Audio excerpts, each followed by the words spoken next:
could add further insight. Question 1. What is an advance directive and nominated representative in MHCA 2017? Describe supported admission in MHCA 2017. Marks 5+5. Answer. Advance directive in MHCA 2017. 1. Definition. Nominated representative in MHCA 2017 Advance Directive under the Mental Health Care Act, MHCA. 2017 is a legally binding document where an individual with mental illness specifies their preferences for treatment, including the type of care, choice of treatment facility, and refusal of certain treatments during future mental health crises when they may lack decision-making capacity. 2. Purpose provides autonomy to individuals over their mental health treatment and ensures that their wishes are respected when they cannot make informed decisions. 3. Requirements must be written, signed, and witnessed, and registered with the Mental Health Board, modified or revoked by the person when they are of sound mind. 4. Role in psychiatry helps mental health professionals plan care based on the patient's preferences, reducing potential conflicts during treatment. 1. Definition. Nominated representative is a trusted individual appointed by a person with mental illness to make decisions regarding their mental health care when they lack the capacity to do so. 2. Role and responsibilities. Advocates for the patient's rights and ensures treatment aligns with their values and wishes, involved in decisions about admission, discharge, and treatment, as well as accessing medical records. 3. Appointment and termination. Nominated representative is appointed by the individual and can be removed by the patient or by the mental health board if found unfit. 4. Significance. Enhances patient autonomy and ensures continuity of care through a representative familiar with the patient's preferences. Supported admission in MHCA 2017. 1. Definition. Supported admission is a provision allowing for the admission of individuals with severe mental illness who are unable to make informed decisions, with the support of their nominated representative or family members. 2. Eligibility. Individuals who cannot provide informed consent but require hospitalization for treatment. Mental Health Board reviews supported admissions to prevent abuse and ensure the admission is in the patient's best interests. 3. Types. Independent admission, for those who can make informed decisions and choose voluntary admission. Supported admission, for those who lack capacity and need the help of a representative for admission decisions. 4. Duration and review. Supported admission is initially allowed for 30 days and is subject to review by the Mental Health Board to ensure ongoing necessity. 5. Importance. Protects patients' rights while ensuring that those who cannot make decisions receive appropriate care. It prevents involuntary admissions without safeguards and supports ethical treatment. Conclusion. The MHCA 2017 provisions for advance directives, nominated representatives, and supported admission empower individuals, promote autonomy, and ensure ethical care. These provisions offer a rights-based approach in mental health care, balancing patient autonomy with necessary care. Justification. The answer effectively covers MHCA 2017 provisions, definitions, and clinical relevance. Including examples of clinical application, could further clarify their practical use. Question 2. End-of-life and palliative care in psychiatry. Marks 10. Introduction. End-of-life EOL and palliative care in psychiatry focus on providing compassionate care to individuals with serious mental illness or terminal conditions, aiming to improve quality of life and alleviate suffering. This approach addresses not only physical, but also emotional, social, and spiritual needs of patients. Principles of palliative care in psychiatry. 1. Holistic care integrates physical, psychological, social, and spiritual care, recognizing that patients with terminal illnesses may experience unique mental health challenges. 2. Symptom management focuses on managing psychiatric symptoms like anxiety, depression, delirium, and agitation common at EOL, which can exacerbate suffering. 3. Communication and decision-making. Clear and compassionate communication is crucial, particularly in discussing diagnosis, prognosis, treatment options, and patients' wishes. 4. Family support involves families in care plans and offers them support to cope with the patient's illness and eventual death. Psychiatric aspects of end-of-life care. Anxiety and depression. Many terminal patients experience anxiety or depression due to prognosis uncertainty or fear of death. Managing these symptoms enhances EOL quality. 2. Cognitive impairments and delirium. Delirium is common in terminally ill patients, requiring careful management to avoid distress. 3. Existential distress. Patients may feel hopelessness, guilt, or despair, particularly with chronic mental illness. Providing space for spiritual and existential exploration is essential. Interventions in palliative psychiatry. 1. Pharmacological interventions, antidepressants, and anxiolytics used to manage depression and anxiety. Antipsychotics. Low doses of antipsychotics can help in managing delirium or agitation. Pain management. Effective pain control is vital, as unmanaged pain can exacerbate psychiatric symptoms. 2. Psychotherapy, cognitive behavioral therapy, CBT, helps patients cope with fear, anxiety, and depression related to their prognosis. Existential therapy assists patients in finding meaning and acceptance, reducing end-of-life despair. Supportive counseling provides emotional support, offering a space to discuss fears and hopes.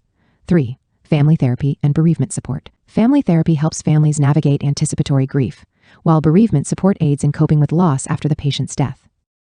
Challenges in psychiatric end-of-life care. 1. Stigma and misconceptions. Mental illness can lead to under-recognition of patients' EOL needs, resulting in inadequate care. 2. Communication barriers. Difficulties in expressing end-of-life preferences due to cognitive impairments or severe psychiatric symptoms. 3. Lack of training. Limited training in palliative care among psychiatrists may lead to suboptimal care. Conclusion. Palliative care in psychiatry addresses complex emotional, physical, and existential issues, aiming to provide dignity and comfort at the end of life. Integrating palliative principles in psychiatric care enhances patients' quality of life and supports their families through challenging times. Justification. A comprehensive answer with detailed intervention strategies, including examples of specific psychiatric cases in EOL care, could enhance the clinical relevance. Question 3. Write briefly about the PSY Act. Marks, 10. Answer. Introduction to the PSY Act. The Protection of Children from Sexual Offences PSY Act, 2012 was enacted in India to provide a robust legal framework to protect children from sexual abuse and exploitation. It criminalizes various forms of sexual abuse against children and mandates a child-friendly approach in the justice delivery process. Key provisions of the PSY Act. 1. Definition of child defines child as any individual below 18 years, providing special protections for this age group. 2. Types of offenses covered. Penetrative sexual assault includes rape and other forms of sexual penetration. Sexual assault involves non-penetrative acts such as touching or fondling. Sexual harassment covers verbal abuse, gestures, or other inappropriate advances. Using a child for pornography criminalizes the use of children in pornography production or distribution. 3. Aggravated offenses prescribes higher penalties for offenses committed by persons in positions of trust, such as teachers, police officers, or family members. Special features of the PSY Act. 1. Child-friendly procedures ensures that child victims are protected from secondary trauma through the use of child-friendly procedures during investigation and trial, such as recording statements in a comfortable, non-threatening environment. Closed court proceedings. Trials are conducted in camera to protect the child's privacy. Support persons. A support person can be assigned to help the child through the judicial process. 2. Mandatory reporting mandates that anyone aware of an offense against a child must report it. Failure to report is a punishable offense, promoting community responsibility. 3. Special courts requires the establishment of special courts to handle PSY cases, ensuring speedy trial and judgment, ideally within a year. Punishments and penalties. The Act prescribes stringent punishments, including life imprisonment for severe offenses. This aims to create a strong deterrent against child sexual abuse. Role of mental health professionals. 1. Assessment and counseling. Mental health professionals play a vital role in assessing the psychological impact on child victims and providing therapeutic interventions to support recovery. 2. Expert testimony. Psychiatrists or psychologists may be called upon to provide expert testimony regarding the mental state of the child or the impact of abuse. Challenges in implementation. 1. Awareness and training. Many professionals, including healthcare providers, teachers, and law enforcement, lack adequate training in identifying signs of abuse and understanding the reporting process under the PSY Act. 2. Delays in legal proceedings. Despite mandates for timely trials, there can still be delays due to court backlogs, impacting the child's psychological recovery and delaying justice. 3. Secondary trauma. Repeated interviews and the judicial process may re-traumatize the child. Inadequate application of child-friendly procedures can lead to additional stress and fear for the child. 4. Underreporting, cultural stigma, fear of retribution, and lack of awareness among families and communities contribute to the underreporting of child sexual abuse. Conclusion. The PSY Act provides a comprehensive framework for protecting children from sexual offenses, emphasizing child-friendly procedures and mandatory reporting. However, to ensure its effective implementation, ongoing education and training for professionals, community awareness, and judicial efficiency are essential. The Act empowers mental health professionals to support child victims, playing a key role in their psychological healing and recovery. Justification. The answer comprehensively addresses the provisions, role of mental health professionals, and challenges of the PSY Act.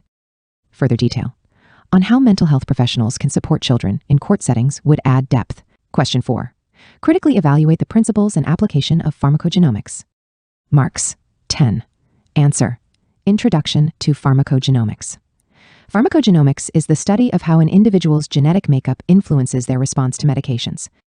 By analyzing genetic variations, particularly in drug-metabolizing enzymes, receptors, and transporters, pharmacogenomics aims to personalize treatment, optimizing drug efficacy, and minimizing adverse effects.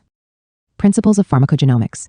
1. Genetic variability. Genetic polymorphisms in enzymes, e.g., CYP450 enzymes affect drug metabolism rates, impacting drug plasma levels, efficacy, and risk of side effects. Variants in genes coding for drug targets, e.g., serotonin receptors in psychiatric disorders, can influence drug effectiveness and dosing requirements. 3. Drug transporters and receptors. Genetic variations in transporters, e.g., P-glycoprotein, can alter drug bioavailability and distribution across the blood-brain barrier, particularly relevant in psychiatric drugs. Applications of pharmacogenomics in psychiatry. 1. Antidepressants. Variability in CYP2D6 and CYP2C19 enzymes affects the metabolism of SSRIs and tricyclic antidepressants. For example, poor metabolizers of CYP2D6 may have higher levels of certain SSRIs, increasing the risk of side effects. 2. Antipsychotics. Genetic testing for genes like CYP1A2, which metabolizes clozapine, can inform dosing to avoid adverse effects or ineffective doses. DRD2 and HTR2. Polymorphisms may impact response to antipsychotics, influencing treatment choices for schizophrenia. 3. Mood stabilizers. Genetic markers, e.g., in the gene coding for glutamate receptors, can predict response to lithium, aiding in treatment selection for bipolar disorder. ADHD medications. Genetic testing for dopamine receptor polymorphisms, e.g., DRD4, may help predict response to stimulant medications like methylphenidate. Advantages of pharmacogenomics. 1. Personalized treatment enables individualized dosing, reducing trial and error in psychiatric medication prescriptions and improving adherence. 2. Reduced adverse effects identifies patients at higher risk for drug toxicity, allowing for safer prescribing practices. 3. Improved treatment outcomes. Matching drug choice to genetic profile can enhance efficacy, particularly in treatment-resistant cases. Challenges and limitations. 1.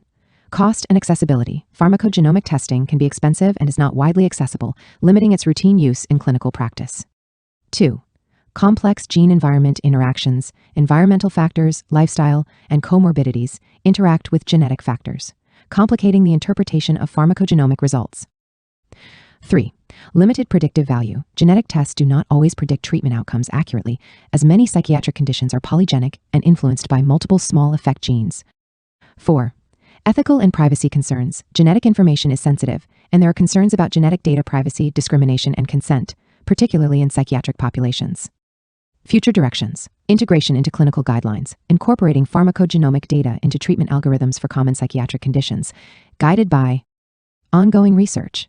Advances in precision psychiatry. With developments in genomics, precision psychiatry could... Question 5. Types of psychological disorders during the perinatal period and management of postpartum depression. Marks, 4+6.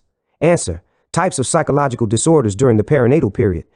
Postpartum depression, PPD, characterized by persistent sadness, anxiety, irritability, and lack of interest in the newborn, occurs within the first few months postpartum and can significantly impact mother-child bonding.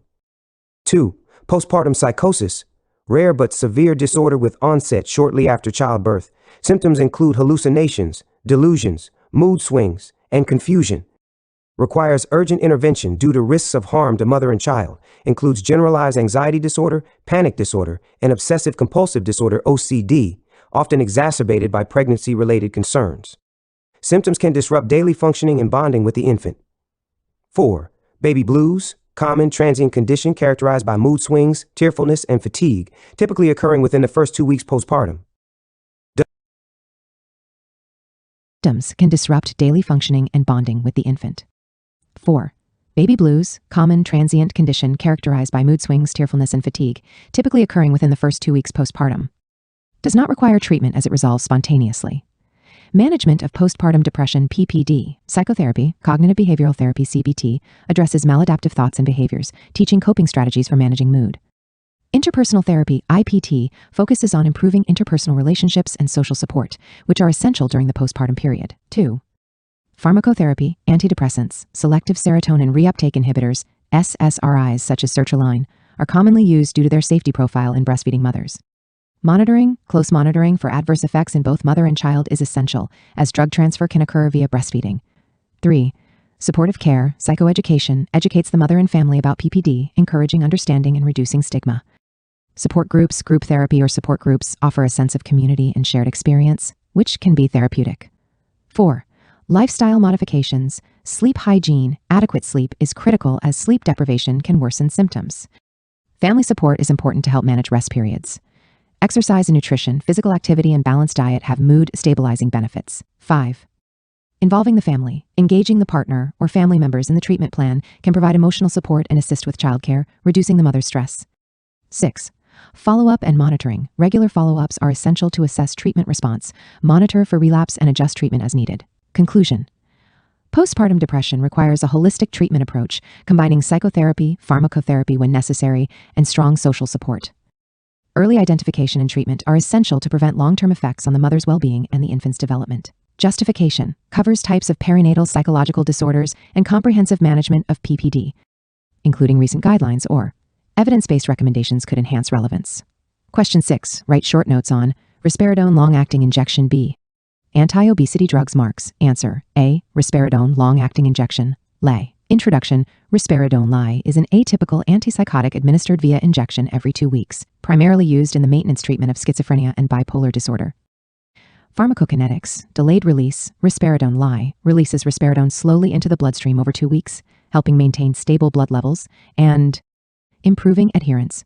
Metabolism. Metabolized in the liver by CYP2D6 and excreted primarily via urine. Clinical use. Schizophrenia, used in patients with poor adherence to oral medications to prevent relapse.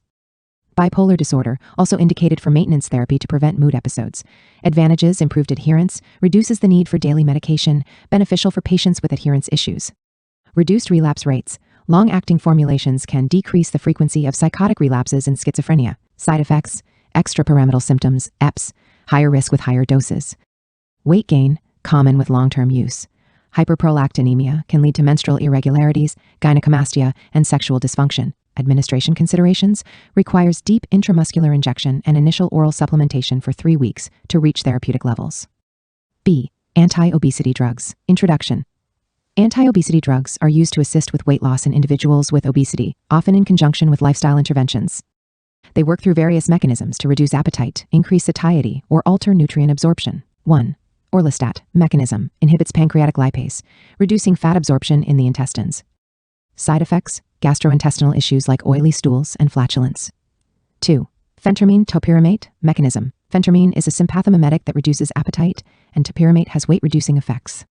Side effects: insomnia, dry mouth, paresthesia, and cognitive effects. 3. Liraglutide mechanism, a GLP-1 agonist that enhances satiety and delays gastric emptying. Side effects: nausea, vomiting, and potential risk of pancreatitis. 4. Bupropion naltrexone mechanism. Bupropion acts as an appetite suppressant, while naltrexone reduces cravings. Side effects: hypertension, nausea, and increased heart rate. Clinical considerations, indications, typically prescribed for individuals with a BMI greater than or equal to 30 kilograms M2 or greater than or equal to 27 kilograms M2 with obesity-related comorbidities. Limitations: anti-obesity drugs are usually recommended short-term, due to side effects and diminishing effectiveness over time. Conclusion: anti-obesity drugs offer pharmacological support in weight management, but should be used as adjuncts to diet, exercise, and behavioral changes. Monitoring for side effects and ensuring patient adherence to lifestyle interventions is essential for sustainable outcomes. Justification: this answer effectively covers risperidone LAI and anti-obesity drugs, including their mechanisms and clinical uses. Mentioning specific contraindications or patient considerations would enhance completeness. Question 7. Mild cognitive impairment. Management of an elderly, agitated patient with dementia. Marks 3+7. Answer. Mild cognitive impairment, MCI. Definition: mild cognitive impairment is an intermediate stage between normal aging and dementia, characterized by noticeable cognitive decline that does not significantly impair daily functioning. Individuals with MCI are at higher risk of progressing to dementia, though some may remain stable or improve. Clinical features: memory impairment, especially for recent events, is the most common symptom. Other cognitive domains like attention, language, and executive function may also be mildly affected. Diagnosis: based on subjective complaints, objective cognitive testing, and the absence of significant interference with daily life. Management may also be mildly affected. Diagnosis: based on subjective complaints, objective cognitive testing, and the absence of significant interference with daily life. Management of an elderly agitated patient with dementia. 1. Non-pharmacological interventions: environmental modification. Reducing noise, ensuring adequate lighting, and removing stress-inducing stimuli can help lower agitation. Routine and familiarity. Establishing a structured daily routine provides comfort and reduces confusion. Validation therapy. Empathizing with and validating the patient's feelings can reduce agitation and distress. 2. Behavioral interventions, distraction and redirection. Engaging the patient in meaningful activities such as music therapy or reminiscence therapy can alleviate agitation. Calming techniques, gentle touch, soothing music, or guided relaxation can promote a calm environment. 3. Pharmacological management, antipsychotics, low-dose risperidone or olanzapine may be used short-term for severe agitation but carries risks of cerebrovascular events and should be used cautiously. Antidepressants, SSRIs, e.g. citalopram, may be helpful if agitation is associated with depression or anxiety. Acetylcholinesterase inhibitors, donepezil or rivastigmine, may improve overall cognitive function, indirectly reducing agitation. 4. Safety measures, supervision, ensuring constant supervision to prevent harm to the patient or others. Fall precautions, minimizing fall risks by clearing obstacles and using mobility aids. 5. Family education and support, educating caregivers on managing agitation, handling outbursts, and providing reassurance can improve the quality of care and reduce caregiver burden. Conclusion. The management of agitation in dementia requires a balanced approach, emphasizing non-pharmacological strategies to improve the patient's environment and reduce stress. Pharmacological treatments are used cautiously, prioritizing safety and minimal side effects. Justification. The response provides a detailed approach to managing agitation in dementia, including a stepwise protocol for management. Escalation, starting with non-pharmacological, then considering pharmacological interventions if necessary, would enhance structure and clarity. Question 8. Assessment of mental disability. Marks, 10. Answer. Introduction. Assessment of mental disability involves evaluating the extent to which a psychiatric disorder affects an individual's daily functioning and ability to perform tasks essential to personal and social life. This assessment is critical for determining eligibility for disability benefits, designing appropriate interventions, and supporting social inclusion. Key components of mental disability assessment. 1. Clinical evaluation, comprehensive psychiatric evaluation to understand the diagnosis, symptom severity, and duration of the mental disorder. Consideration of comorbid conditions, such as intellectual disability or physical health issues that might compound the disability. 2. Functional assessment, activities of daily living ADL, ability to perform basic self-care tasks, such as bathing, dressing, and feeding. Social functioning, ability to interact appropriately with family, friends, and society. Occupational functioning, capacity to engage in employment or vocational activities, focusing on job performance, attendance, and productivity. Cognitive functioning, memory, attention, concentration, and executive functions, especially in disorders like schizophrenia or dementia. 3. Use of standardized scales, Indian Disability Evaluation and Assessment Scale ideas, used in India to quantify disability in individuals with chronic mental illnesses, e.g. schizophrenia, bipolar disorder. It assesses self-care, interpersonal activities, communication, and work abilities. Global assessment of functioning JAF scale ranges from 0 to 100, where lower scores indicate greater impairment. It provides a general view of the individual's functioning over time. Disability Assessment Schedule WUDAS, a versatile tool assessing 6 domains: cognition, mobility, self-care, getting along with people, life activities, and participation in society. 4. Legal and social factors, legal aspects. Mental disability assessments are often conducted to support applications for legal protections and benefits under acts like the Rights of Persons with Disabilities, RPWD Act, 2016 in India, which mandates support and inclusion for people with disabilities. Social context, consideration of the individual's environment, family support, and access to resources, as these factors impact the level of functioning and quality of life. Process of assessment. 1. Clinical interview, detailed history of the patient's symptoms, onset, course, and current level of impairment, gathered through interviews with the patient and family members. 2. Cognitive testing for patients with cognitive impairments. Specific neuropsychological tests, e.g. MMSE, are administered to gauge cognitive disability. 3. Observation in real-life settings or simulated environments to better understand the practical impact of the disability on functioning. Challenges in mental disability assessment. 1. Subjectivity. Mental disability assessment may be subjective due to variable interpretation of symptoms and functional limitations. 2. Stigma and bias. Stigmatization of mental disorders can impact the reliability of self-reports and may result in underreporting of symptoms. 3. Lack of awareness, limited awareness among patients and families about the eligibility for disability benefits and the assessment process. Implications of assessment. Eligibility for benefits. A well-documented disability assessment is necessary to qualify individuals for disability benefits, accommodations, and social welfare schemes. Treatment planning. Functional assessment helps in formulating individualized rehabilitation and intervention plans to enhance quality of life. Legal protections. Disability certification provides legal protections, mandating equal opportunities in employment, education, and public services. Conclusion. The assessment of mental disability is a multidimensional process requiring a combination of clinical, functional, and standardized measures. It plays a crucial role in facilitating access to support systems, promoting rehabilitation, and ensuring social integration for individuals with mental illness. Justification: the response provides a comprehensive overview of mental disability assessment, discussing recent updates to disability assessment. Guidelines or examples of specific criteria in RPWD could further enhance relevance. Question 9. What are the signs of opioid overdose? Management of opioid dependence. Marks 3+7. Answer: Introduction to opioid use and dependence. Opioids are a class of drugs that include prescription pain relievers, e.g. morphine, oxycodone, synthetic opioids, e.g. fentanyl, and illegal drugs like heroin. While opioids are highly effective in managing pain, they have a significant risk for misuse and dependence due to their euphoric effects. Chronic opioid use can lead to tolerance requiring higher doses for the same effect, and dependence, while overdose can result in life-threatening respiratory depression. Signs of opioid overdose. Opioid overdose is a medical emergency, often resulting from excessive consumption of opioids, either accidentally or intentionally. Key signs include 1. Respiratory depression, characterized by slow, shallow, or absent breathing, which can lead to hypoxia, insufficient oxygen supply, a primary cause of overdose fatalities. 2. Pinpoint pupils meiosis. Constricted pupils are a hallmark of opioid overdose, though in severe cases, pupils may dilate due to hypoxia. 3. Unconsciousness or decreased responsiveness. Victims may be difficult to rouse or completely unresponsive. 4.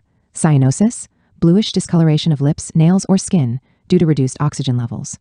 5. Hypotension and bradycardia, low blood pressure and slowed heart rate are common due to central nervous system CNS depression. Immediate treatment of opioid overdose. 1. Naloxone administration mechanism. Naloxone is an opioid antagonist that rapidly reverses the effects of opioids by displacing them from opioid receptors in the CNS. Dosage: intranasal, 4 mg spray Narcan, repeated every 2-3 minutes if there is no response, up to a maximum of 10 mg. Intramuscular IM, subcutaneous SC, 0.42 mg, every 2-3 minutes.